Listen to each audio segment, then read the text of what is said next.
them to honor that oath with the same verve and vigor as everyone else did, as those men entombed at the unknown are. Amen. Amen. Yeah. Now we're here and we keep invoking the names of the founders because we need to be reminded. We need to be reminded of what they stood for and why we're here and why we are free. And in their uncanny wisdom, the founders foresaw that a day may come in our history when the consent of the governed must be reasserted upon those who are so intoxicated by their own self-importance that they will forget whom they serve. So in one voice, let them be reminded they work for us. That's right. That's right. That's right. They work for us. We don't work for them. That's right. They work for us. Let them be reminded that they swore an oath to honor and obey us when they protect that Constitution. Let them be reminded they are not our rulers, they're not our lords, they're not our masters over us, because we are free people. And if we are to remain free people, they need to be reminded that they work for us. We're citizens, not subjects. That's right. Yes, sir. In one voice that can be heard from every hilltop to Purple Mountain's majesty, from one end of the coast to the other. Let it be heard and not forgotten that the Constitution of the United States will not be abolished, will not be diminished, will not be diluted without a fight. That's right. That's right. You know, I'm from the Bronx. I'm Puerto Rican, I'm Italian. Let's go to Arthur Avenue.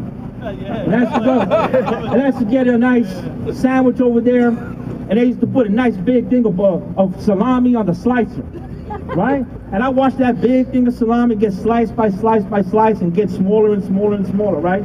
Well, you know what? The same thing happens to the Bill of Rights. And they keep passing these little laws. Oh, don't worry about it, it's to protect you. We're just gonna limit your rounds. We're just gonna tell you can't have that many bullets, okay? Because you know criminals can't count past 7. And you know, what about those poor deer? They can't shoot back. You don't need those kind of weapons for that. So little by little, incrementally, they take those away from us to one day we wake up, our children wake up, and our grandchildren wake up to a day they do not remember. They do not know what it was that they lost because when they were born, they never had it. Yeah. That's why we're out here. Yeah. We are not against our country. We're not against our congressmen. We're not against the police. We are for our constitutional rights. We are the last free people on planet Earth. And I have been around this planet. I worked as a counterterrorism specialist.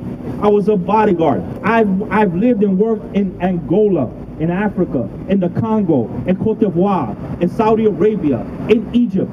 And I tell you what, I fall in love with America every time I come back from one of those unfree places. America! Now our very good friend, Representative Grims, he swore an oath upon his honor. He swore an oath upon his honor to preserve and protect that Constitution. And I have no doubt that he will. Not only Grim, all of them. Yeah. Not all of them. But I have no doubt that he will. So let's help him. Give him a Constitution. Let's help him. Give him a Constitution. He has a big fight down there in Washington. He's down there, let's stay alone. So let's help him. So Congressman Grimm, we're here to help you. So here we are. This is how we're going to help him. And I have to read this because there's so many. So we support Congressman Grimm's no vote. Do we support his no vote? Yes. Yes. Yes. All right. So Congressman Grimm, this is what you do. Vote no. Right. Vote no when asked to infringe upon the Second Amendment by Representative Caroline McCarthy. Absolutely. Yeah. Look up her number and call her office and tell her no. Vote no to H.R. 137. It's called Fix the Gun Check Act. Vote yes to We Demand Congress Fix the Budget Act. Yeah. Now, I'm a federal firearms licensee, and I'm here to tell you there's a lot of disinformation going on. Anybody who walks into my office gets an FBI NICS background check. Everybody. If you're at a gun show, you get a NICS background check. You know how you do it? You pick up your phone and you call up the FBI number and you give them the information over the phone and you get a NICS background check. So I don't know of anyone who would risk their livelihood and their business except a criminal. I don't know of any criminal to say, hey, look, what do you got good to rob banks with? So this does not happen. And every police officer, every law enforcement person would tell you that guns that are used in the commission of a crime are either stolen, all right, because they don't want to get it traced back to them. So the only one who's left unprotected is the good people. The only people who are left unprotected is all the business owners.